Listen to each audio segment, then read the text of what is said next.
দূরের এক প্রাচীন গ্রামে, যেখানে নদীর ধারে সবুজ ধানক্ষেত ঢেউ তুলত আর রাতের আকাশে তারারা যেন গল্প বলতে আসত, সেখানে বাস করত রহিম নামের এক নেক পরায়ণ বণিক। আল্লাহ তার ওপর অঢেল রিজিক বর্ষণ করেছিলেন, যেন সোনার মেঘ থেকে বৃষ্টি পড়ে। তার এক অটল নীতি ছিল, গ্রামের কোনো দরিদ্র বা অভাবী তার দর্শনে এসে হতাশ হয়ে ফিরবে না, কারণ তার হৃদয় দয়ার নদী বইত অবিরাম। এই উদারতার কথা যেন বাতাসে উড়ে চলে গেল, আর সেটা ছড়িয়ে পড়ল দূর দূরান্তে, পাহাড় পর্বত নদী নালা পেরিয়ে। এখন তার নিজের গ্রামের লোকেরাই নয়, আশেপাশের পর্বতীয় গ্রাম এবং নদী তীরের বসতিগুলো থেকেও লোকজনের ভিড় জমত তার বাড়ির সামনে, সার বেঁধে অপেক্ষা করত যেন সে আলোর মতো এসে তাদের অন্ধকার জীবন আলোকিত করবে। কিন্তু তার স্ত্রী ফাতেমাকে এই সব কিছু একদমও ভালো লাগত না। তার মনে ভয়ের ছায়া পড়ত প্রতিটি দানের সাথে। একদিন সে বলল, রহিম, তুমি এভাবে যদি ধন সম্পদ ছড়িয়ে দিতে থাকো, তাহলে একদিন আমরাও সেই গরিবদের মতোই খালি পেতে ছেঁড়া কাপড়ে দাঁড়িয়ে থাকব। অন্তত তোমার নিজের গ্রামের লোকদের মধ্যেই সাহায্যকে সীমিত রাখো। রহিম মৃদু হেসে উত্তর দিল, ফাতেমা, আমার ভয় লাগে যে কিয়ামতের দিন আমার রব আমাকে প্রশ্ন করবেন কেন আমি অন্যদের সাহায্য করিনি, যখন তিনি আমাকে এত কিছু দান করেছিলেন। ফাতেমা কঠিন স্বরে বলল, এইভাবে চালিয়ে গেলে তো শীঘ্রই আমরা নিজেরাই মোহতাজ হয়ে পড়ব। রহিম নীরব হয়ে গেল, কিন্তু অন্তরে অন্তরে দোয়া করল, ইয়া আল্লাহ, আমাকে সৎ কর্মের শক্তি দাও এবং তোমার প্রদত্ত উপহার কখনো থামতে না। সময়ের নদী প্রবাহিত হতে থাকল। রহিম আগের চেয়েও বেশি দানশীলতায় মেতে উঠল। এমনকি একদিন তার থলিটি সম্পূর্ণ খালি হয়ে গেল। দোকানের দরজা বন্ধ হয়ে গেল এবং ঘরে খিদের ছায়া নেমে এলো। একদিন সে মনে মনে চিন্তা করল, হয়তো ফাতেমা সত্যি বলেছিল, যদি আমি এতটা উদারতা দেখাতাম না, তাহলে আজ এই দুর্দশা আমাদের ছুতো না। কিন্তু তৎক্ষণাৎ নিজেকে সংশোধন করল, সৎকর্মে কখনোই অনুশোচনা করা যায় না। যদি আজ আমার হাতে একটি মুদ্রাও থাকত, তাহলে আমি তাও কোনো অভাবীকে হাতে তুলে দিতাম। দারিদ্র্যের ঘন ছায়া ঘনিয়ে এলো, কিন্তু রহিম তার সাহস হারালো না। সে ছাগল চড়ানোর সাধারণ কাজে নাম লাগালো। ফাতেমা দিন রাত্রি তার দিকে তির্যক দৃষ্টি ফেলত। দেখেছ তো, আমরাও সেই ফকিরদের মতোই হয়ে গেলাম, যাদের জন্য তুমি সর্বদা দয়া দেখাতে। রহিম মৃদু হাসে বলতো, ফাতেমা, আমাদের কাছে তো শারীরিক সুস্থতা আছে, এটা যে কোনো সম্পদের চেয়ে অনেক বেশি অমূল্য। ফাতেমা বিদ্রুপের হাসিতে ফেটে পড়ল, আমার তো ধন সম্পদের প্রয়োজন, গিয়ে কিছু উপার্জন করে এনে দাও, নইলে আমি এই ঘর ছেড়ে চলে যাব। রহিম তার কথাই ক্ষুব্ধ হল না। সে জানত যে সে বিলাসিতার স্বাদে অভ্যস্ত। নিজে তো শৈশবকালে কষ্টের দিন দেখেছে, তাই সে সর্বদা পরের যন্ত্রণা অন্তর দিয়ে অনুভব করত। একদিন ছাগল চড়াতে চড়াতে হঠাৎ জঙ্গলের বুকে আগুনের লেলিহান শিখা জ্বলে উঠল। সে দূর থেকে একটি ক্ষুদ্র সাপকে আগুনের জালে আটকে পড়া লক্ষ্য করল। অন্তরে করুণা জাগল। প্রাণের আশঙ্কা সত্ত্বেও সে আগুনের মধ্যে লাফিয়ে পড়ল এবং তাকে উদ্ধার করে বাইরে নিয়ে এলো।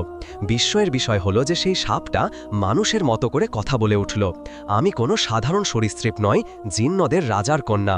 তুমি আমার জীবন রক্ষা করেছ, এর প্রতিফল অবশ্যই তোমাকে দেব। এই কথা বলে সে রহিমকে তার পিতার রাজপ্রাসাদে নিয়ে চলে গেল। জিন্নদের রাজা বললেন, আমরা তোমাকে ধন সম্পদ দান করতে পারি না, কারণ এগুলো আমাদের কাছে নেই, কিন্তু তোমাকে এক অমূল্য জ্ঞান প্রদান করব। আজ থেকে তুমি প্রাণীদের ভাষা উপলব্ধি করতে পারবে, কিন্তু শর্ত এই যে তুমি এই গোপনীয়তা কাউকে প্রকাশ করবে না, নইলে তোমার মৃত্যু অনিবার্য। যখন রহিম সম্মতি প্রকাশ করল, তখন জিন্ন রাজা তার নিকটবর্তী হলেন। তার দুই কানে সুস্পষ্ট ভুঁকি মারলেন এবং বললেন, এখন তুমি প্রাণীদের কথা বুঝতে সক্ষম। তোমার কানে এমন কথা পৌঁছাবে যা কোনো মানুষের স্বপ্নেও আসে না, কিন্তু স্মরণ রেখো, কখনোই প্রকাশ করবে না যে তুমি তাদের ভাষা জানো, নইলে তারা তোমাকে ভয় পাবে এবং ক্ষতি করতে পারে। এই রহস্য তোমার অন্তরে লুকিয়ে রাখো। এই কথা বলে হঠাৎ সমস্ত দৃশ্য বিলীন হয়ে গেল। রহিম চোখের পাতা ফেলতেই সে পুনরায় তার ছাগলের পাশে দণ্ডায়মান ছিল। না প্রাসাদের কোনো চিহ্ন, না জিন্নদের কোনো স্পর্শ, না রাজার কোনো উপস্থিতি। সে চিন্তায় পড়ল, হয়তো এসব একটা স্বপ্ন ছিল, কিন্তু অতি আকর্ষণীয় স্বপ্ন ছিল। ঘরে ফিরতে ফিরতে সে এক বিশাল ঝর্ণার তীর দিয়ে অতিক্রম করল। সেখানে সে দুটি মনোরম মাছকে লাফালাফি করে খেলাধুলা করতে দেখল। একটি অন্যটিকে বলল, যদি ঝর্ণার মধ্যভাগের গভীরতম স্তরে ওই প্রাচীন সিন্দুকটি না থাকত, তাহলে আমরা সেই বিশাল মাছের কবল থেকে কখনো মুক্তি পেতাম না, যে আমাদের গিলতে ছুটে এসেছিল। অন্যটি জবাব দিল, হ্যাঁ, এই সিন্দুকটি তো যুগ যুগান্তের মতো প্রাচীন মনে হয়, জানি না কত কাল ধরে এখানে পড়ে আছে। এই কথা শুনে রহিমের মনে দৃঢ় বিশ্বাস জন্মালো যে জিন্ন রাজাকন্যার কথা সম্পূর্ণ সত্য ছিল। তার অন্তরে কৌতূহলের জ্বালা জ্বলে উঠল। আসলে এই সিন্দুকের মধ্যে কি লুকিয়ে আছে।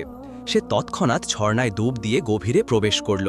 সেখানে সত্যি একটি ভারী প্রাচীন সিন্দুক পড়েছিল, যার ওপর জঙ্গল আগাছার তালা ঝুলছিল। প্রচণ্ড পরিশ্রমে সে তাকে টেনে তীরে নিয়ে এলো। তারপর মনে মনে ভাবল, এখন এই তালার কোনো চাবির প্রয়োজন নেই। একটি বিশাল পাথর তুলে প্রবল আঘাত করল, তালা চুরমার হয়ে গেল। যখন ঢাকনা উন্মোচিত করল, তখন তার চক্ষু বিস্ফারিত হয়ে গেল। ভিতরে লাল রত্ন এবং হীরার ঝলকানি চোখ ধাঁধিয়ে দিল। রহিম শুধু যতটুকু প্রয়োজন ততটুকু বের করে নিল এবং অবশিষ্ট সিন্দুকটি কাছাকাছি খুঁড়ে মাটির নিচে দাফন করে দিল। ঘরে পৌঁছে ফাতেমাকে বলল, ফাতেমা, আজ আমার কাছে এক অপার ধনভাণ্ডার এসেছে। এতে থেকে এতটুকু নিয়ে এসেছি যা আমাদের জীবনে যথেষ্ট। ফাতেমা তৎক্ষণাৎ প্রশ্ন করল, এই ধনভাণ্ডার কোথা থেকে এসেছে? রহিম জিন্ন রাজার নির্দেশ স্মরণ করল, তাই নীরব হয়ে গেল। ফাতেমা কাঁধ নাড়িয়ে বলল, এই বিষয় ভুলে যাও। শুধু প্রত্যাশা করি যে এবার তুমি বিবেক দিয়ে কাজ করবে এবং সম্পত্তি সংরক্ষণ করবে। রহিম মৃদু স্বরে বলল, আমি সর্বদা অভাবীদের অধিকার পালন করেছি এবং আল্লাহ আমাকে এর বহুগুণ ফল প্রদান করেছেন। তোমার কি মনে হয় না যে নীল আকাশে একজন ন্যায় বিচারক রব বিরাজমান? ফাতেমা বলল, অবশ্যই তিনি আছেন, কিন্তু আমার বিশ্বাসে যে এটা কেবল তোমার ভাগ্যের খেলা ছিল। এবার আমি ঘরের বাইরে কোনো ভিখারিকে দাঁড়ানো দেখতে চাই না। ভাগ্য পুনরাবৃত্তি করে না এবং আমি তোমার ব্যয়ের হিসাব রক্ষা করব। রহিম ফাতেমার কৃতজ্ঞতায় অন্তরে বেদনা অনুভব করল। মনে মনে বলল, আল্লাহ আমার ধৈর্য এবং বিশ্বাসের পরীক্ষা নিচ্ছেন। সে স্থির করল যে এখন অভাবীদের ঘরে ডেকে আনার পরিবর্তে তাদের জন্য একটি আশ্রয়কেন্দ্র নির্মাণ করবে, যেখানে তারা ভোজন গ্রহণ করতে পারবে এবং প্রয়োজনীয় উপকরণ সংগ্রহ করতে পারবে। পরবর্তী প্রভাতে ফাতেমাকে কিছু না জানিয়ে সে পুনরায় ঝর্ণায় গেল।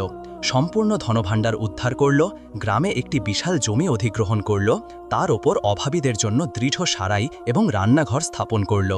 সে সৎ এবং ধার্মিক ব্যক্তিদের সেখানকার দায়িত্বাধীন করে দিল।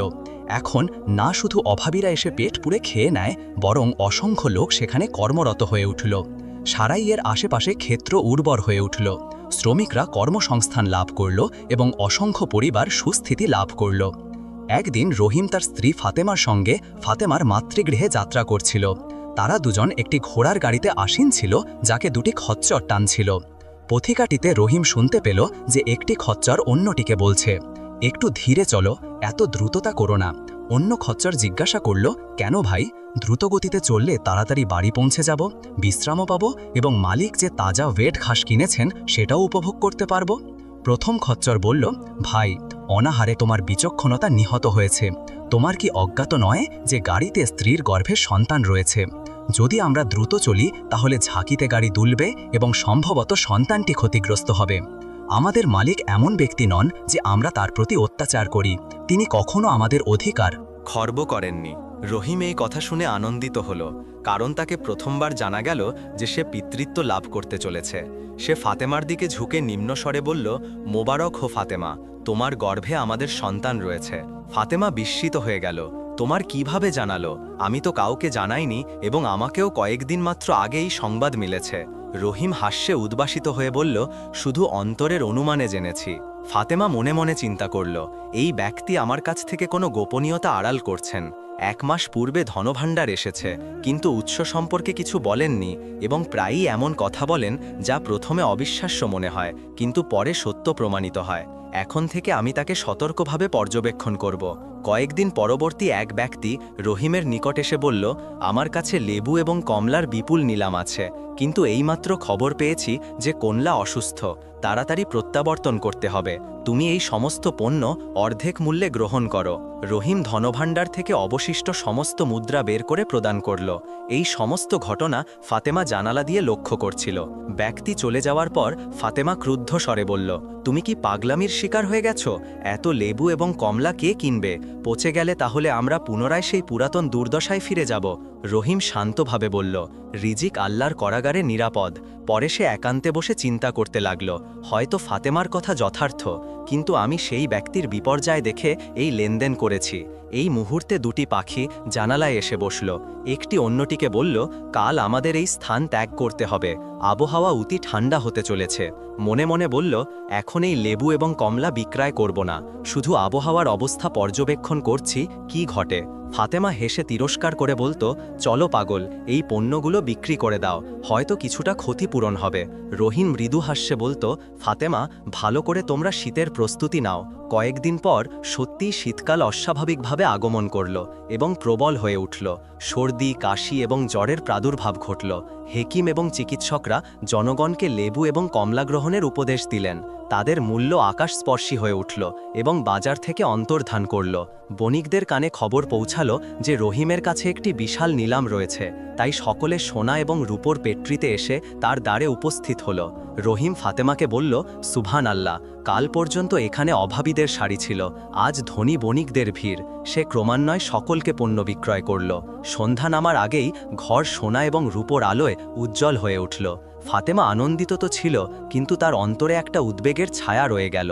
কয়েকদিন পর তাকে সংবাদ মিলল যে রহিম এতিম এবং অভাবীদের জন্য সারাই নির্মাণ করেছে। সে আতঙ্কিত হয়ে গেল যে লেবু এবং কমলার লাভও ফকিরদের ওপর ব্যয় হয়ে যাবে।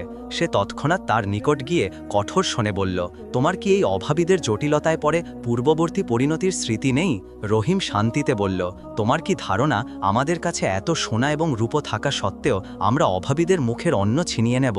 ফাতেমা বলল, আল্লাহ তাদেরও রিজিক প্রদান করুন এবং অনুগ্রহ করুন, যেমন তিনি তোমাকে রিজিক এবং অনুগ্রহ দিয়েছেন।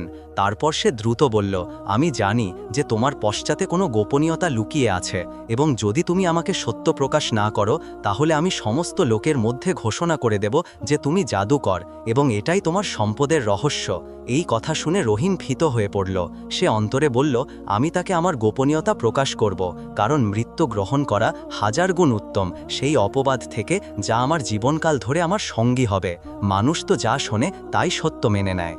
তারপর নিজেই চিন্তা করতে লাগল, যদি আমি আমার স্ত্রীকে গোপনীয়তা বলে দিই তাহলে আমি মৃত্যুবরণ করব, যেমন জিন্ন রাজা বলেছিলেন, এবং তখন অভাবী এবং দুর্বলদের যত্ন কে নেবে? দীর্ঘ চিন্তাভাবনার পর সে সিদ্ধান্ত নিল যে স্ত্রীকে গোপনীয়তা প্রকাশের পরিবর্তে সে তার বাসস্থান, সম্পত্তি এবং সোনা রূপো সব কিছু তার নামে হস্তান্তর করবে। সে তার স্ত্রী ফাতেমার সঙ্গে কাজীর সভায় গেল এবং সমস্ত কিছু তার নামে লিপিবদ্ধ করল। তবে সেই জমি যার ওপর সে অভাবীদের আশ্রয় কেন্দ্র নির্মাণ করেছিল সেটি ওয়াকফ রেখে দিল, যাতে সৎকাজ অব্যাহত থাকে। তারপর সে ফাতেমাকে বলল, অনুগ্রহ করে আজকের পর থেকে আমার নিকটবর্তী হবে না। যদি তুমি এমন করো তাহলে আমি তোমার উপর তালাকের অধিকার প্রয়োগ করব। এখন আমরা দুজন আমাদের নিজ নিজ ইচ্ছানুসারে জীবনযাপন করতে পারি, কারণ আমাদের দুজনের মধ্যে কোনো মিলনসুলভ উপাদান নেই। রহিম অভাবী এবং এটিমদের আশ্রয় কেন্দ্রে বসবাস করতে লাগলো এবং বলতে লাগলো, মৃত্যুর পর আমার জন্য কেবল সৎকর্ম এবং অভাবীদের দোয়া ফলপ্রসূ হবে। অন্য পক্ষে ফাতেমা ইচ্ছা করল যে ঘরটি ধ্বংস করে রাজাদের মতো প্রাসাদ স্থাপন করবে এবং প্রধান বণিকদের সঙ্গে বাণিজ্যিক লেনদেন করবে, যাতে আরও বেশি ধনী হয়ে ওঠে। সে চিন্তা করল, আমি কখনো স্বামীর সেই জীবনযাত্রা পছন্দ করিনি যাতে সে আমাকে অভাবগ্রস্ত রেখে অন্যদের প্রদান করত।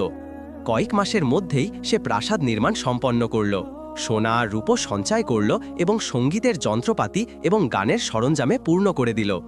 কিন্তু তার প্রাসাদে পদার্পণের পূর্বেই ভূমি কম্পিত হতে শুরু করল এবং প্রাসাদ সহ সমস্ত কিছু মাটির গর্ভে নিমজ্জিত হল। তার কাছে কিছুই অবশিষ্ট রইল না এবং আল্লাহ তাকে সেই অভাবীদের দলে অন্তর্ভুক্ত করলেন যাদের জন্য সে স্বামীকে দানশীলতা থেকে বিরত করত। এই সময়ে সে তার সন্তানের জন্মের সমীপবর্তী ছিল। সে ধ্বংসপ্রাপ্ত প্রাসাদের সামনে বসে ক্রন্দন করতে এবং বিলাপ করতে লাগল, এমনভাবে যেন কোনো গন্তব্য নেই, কারণ সমস্ত কিছু বিসর্জিত হয়েছে। লোকেরা অতিক্রম করতে করতে কেউ মনোযোগ দিত না, কিন্তু অভাবীরা এসে তার জন্য ভোজন এবং মুদ্রা রেখে যেত। সে বিস্মিত হয়ে চিন্তা করত, অভাবী কি করে দান করে এবং ধনী কি করে আটকে রাখে, কিন্তু সে কারোর কাছ থেকে কিছু গ্রহণ করতে চাইত না। 3 দিন এই অবস্থা অব্যাহত রইল। তারপর অনাহারে অবসন্ন হয়ে গেল এবং সে পথিকদের কাছে একটি শুষ্ক রুটির জন্য হাত বাড়াল। একদিন রহিম সেখান দিয়ে অতিক্রম করল এবং দেখল যে তার বাসস্থান মাটির নিচে লুকিয়ে গেছে এবং ফাতেমা এক দুর্দান্ত এবং দুর্গন্ধময় ভিখারিনীতে পরিণত হয়েছে। সে তাকে উত্তোলন করে একটি ক্ষুদ্র ভবনে নিয়ে এলো, যেটি সে আশ্রয় কেন্দ্রে নিকটবর্তী নির্মাণ করেছিল। সে 1 মাস ধরে তার যত্ন নিল, এমনকি সে পুনরায় সুস্থতা লাভ করল। কয়েকদিন পর সে একটি মনোমুগ্ধকর সন্তানের জন্ম দিল। রহিম লক্ষ্য করল যে এখন সে না কোনো অভিযোগ করে, না কোনো বস্তুতে অসন্তোষ প্রকাশ করে। যদিও জীবন অত্যন্ত সরল ছিল, সে অন্যান্য শ্রমিকদের সঙ্গে আশ্রয়কেন্দ্রের সন্নিকট জমিতে কর্মরত ছিল। একদিন ফাতেমা তার নিকট দণ্ডায়মান হয়ে বলল, যদি তুমি ইচ্ছা করো তাহলে আমি তোমার সঙ্গে কর্মে যোগ দেব। রহিম বিস্মিতভাবে বলল, কিন্তু এটা তো অভাবীদের কর্ম। সে মৃদু হেসে বলল, তাহলে কি হয়েছে যদি এটা অভাবীদের কর্ম হয়? আল্লাহ চাইলে তাদের রিজিক দুনিয়ায় সীমিত রেখেছেন, কিন্তু তারা তবুও প্রত্যেক অবস্থায় কৃতজ্ঞতা প্রকাশ করে। তারপর সে মৃদু স্বরে বলল, আমাকে ক্ষমা করে দাও, আমি তোমার সম্পদ বিনষ্ট করেছি এবং তোমার প্রতি অন্যায় করেছি। রহিম মৃদু হাস্যে বলল, তুমি আমার প্রকৃত সম্পদ এবং আমার পুত্র আমার জীবন। এই ক্ষুদ্র ভবনটি আমাদের জন্য পর্যাপ্ত। আমরা এরই সন্নিকট জমিতে কর্ম করব এবং সকলের মধ্যে সর্বাধিক সুখী হয়ে উঠব। স্বাস্থ্যের সম্পদ রয়েছে এবং সেটাই সর্বশ্রেষ্ঠ নেয়ামত। এখানে আজকের গল্পের সমাপ্তি। আল্লাহ তোমাদের তার রহমতে রক্ষা করুন।